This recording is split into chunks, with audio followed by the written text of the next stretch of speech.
നമ്മുടെ രക്ഷകനും വീണ്ടെടുപ്പുകാരനുമായ യേശു കർത്താവിൻ്റെ നിസ്തുല്യമായ നാമം വാഴ്ത്തപ്പെടുമാറാകട്ടെ. എല്ലാ പ്രിയപ്പെട്ടവർക്കും അനുഗ്രഹീതമായ ഒരു ദിനം ആശംസിക്കുന്നു. ഇത് നാം ഒരുമിച്ച് ധ്യാനിക്കുവാനായി തിരഞ്ഞെടുത്തിരിക്കുന്ന വിഷയം സ്വർഗരാജ്യം സമീപിച്ചിരിക്കുന്നു എന്നുള്ളതാണ്.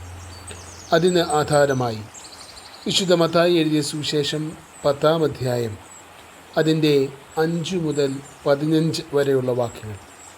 അതിലെ 7-ാമത്തെ വാക്യം, നിങ്ങൾ പോകുമ്പോൾ സ്വർഗരാജ്യം സമീപിച്ചിരിക്കുന്നു എന്ന് ഘോഷിപ്പീൻ.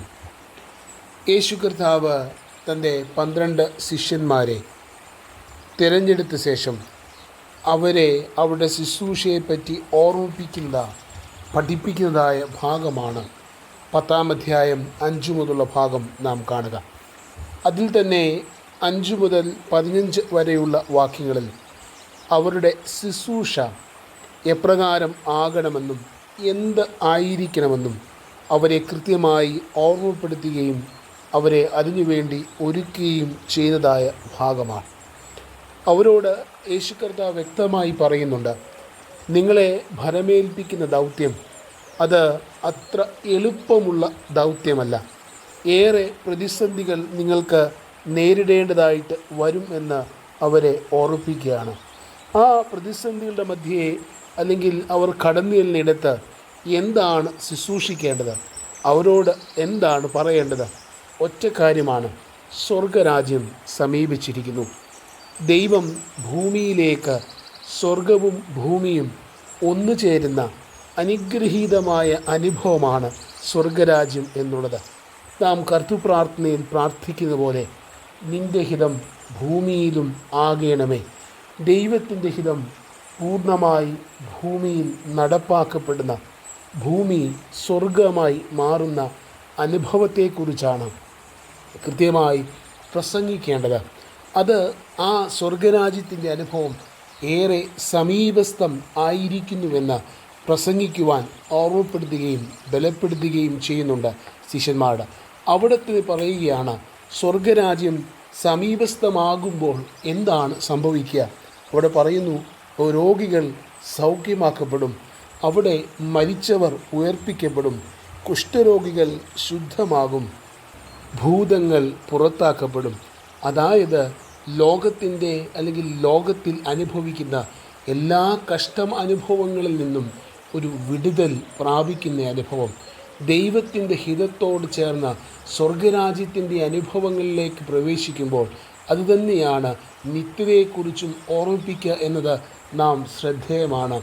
വേദനയില്ലാത്ത, പ്രയാസങ്ങളില്ലാത്ത, സകല സമയവും ദൈവത്തെ ആരാധിക്കുന്ന അനുഭവമാണ് നിത്യതയെങ്കിൽ, അതേ ജീവിത അനുഭവം ഈ ലോകത്തിൽ സംജാതമാകുന്ന അനുഭവത്തെക്കുറിച്ച് നിങ്ങൾ പ്രസംഗിക്കുവാൻ ശിഷ്യന്മാരെ ഓർപ്പിക്കുകയാണ്. ലോകത്തോട് വിളിച്ചു പറയുക, ദൈവത്തെ ആരാധിക്കുന്നതിലൂടെയാണ്, ദൈവത്തിൻ്റെ ഹിതത്തോട് ചേർന്ന് നിൽക്കുന്നതിലൂടെയാണ് ജീവിതത്തിൻ്റെ അനുഗ്രഹീതമായ നിമിഷം എന്ന് ഓർപ്പിക്കുന്നു. അതിനുശേഷം ശിഷ്യന്മാരെ ഓർമ്മിപ്പിക്കുന്ന കാര്യമാണ് ഏറ്റവും ശ്രദ്ധേയം. അതിൻ്റെ 9-ഉം 10-ഉം വാക്യം വായിക്കുമ്പോൾ നമുക്കത് മനസ്സിലാക്കുവാനായി സാധ്യമായി തീരും. മടിശീലയിൽ പൊന്നും വെള്ളിയും ചെമ്പും, വഴിക്ക് പൊക്കണവും, 2 ഉടുപ്പും ചെരുപ്പും വടിയും കരുതരുത്. വേലക്കാരൻ തൻ്റെ ആഹാരത്തിന് യോഗ്യനല്ലോ എന്നാണ് പറയുക. നിങ്ങളുടെ ജീവിതത്തിനാവശ്യമായതൊന്നും നിങ്ങൾ കരുതി വയ്ക്കരുത്. കാരണം ദൈവം തമ്പുരാൻ അത് നിങ്ങൾക്ക് നൽകുവാൻ മതിയായവൻ ആണ് എന്നാണ് നമ്മെ ഓർപ്പിക്കുക. നാളെയെക്കുറിച്ചുള്ള നമ്മുടെ യാതന ഏറി വരുന്ന കാലത്താണ് നാം ജീവിക്കുക. എങ്ങനെ ജീവിക്കും, എന്തുടുക്കും, അല്ലെങ്കിൽ എങ്ങനെയായിത്തീരും, മക്കളുടെ ഭാവി എങ്ങനെ എന്നൊക്കെയുള്ള ചിന്തകൾ നമ്മളെ ഏറെ ഭാരപ്പെടുത്തുന്നുണ്ട് ഈ നാളുകളിൽ. അവിടെയാണ് യേശു തമ്പുരാൻ തൻ്റെ ശിഷ്യന്മാരോടായി പറയുന്നത്, ഒന്നിനെക്കുറിച്ചും നാളെക്കുറിച്ച് വിചാരപ്പെടരുത്. ഒന്നു മാത്രം ചെയ്യുക, ദൈവം തമ്പുരാൻ നിങ്ങളെ ഏൽപ്പിച്ച ദൗത്യം വിശ്വസ്തയോടെ നിർവഹിക്കുക. ദൈവം തമ്പുരാൻ നിങ്ങളെ പുലർത്തുവാൻ മതിയായവനാണ്.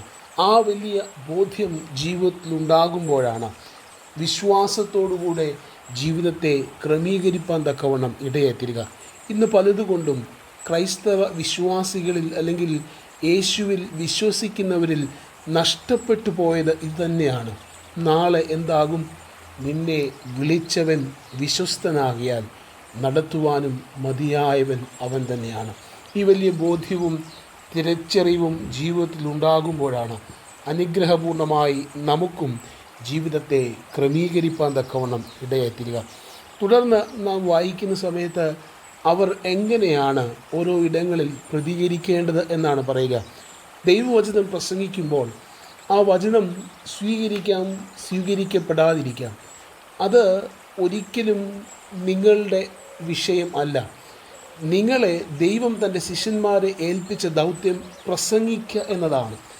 ദൈവരാജ്യം സമീപിച്ചിരിക്കുന്നുവെന്ന, സ്വർഗരാജ്യം സമീപിച്ചിരിക്കുന്നുവെന്ന അനുഗ്രഹീതമായ അനുഭവം പകർത്തുക എന്നതാണ്. അത് നിങ്ങൾ പ്രസംഗിക്കുക, പറയുക. അത് സ്വീകരിക്കപ്പെടുന്നില്ല എന്നതല്ല നിങ്ങളുടെ വിഷയം, അത് പ്രസംഗിക്കുക എന്നതാണ്.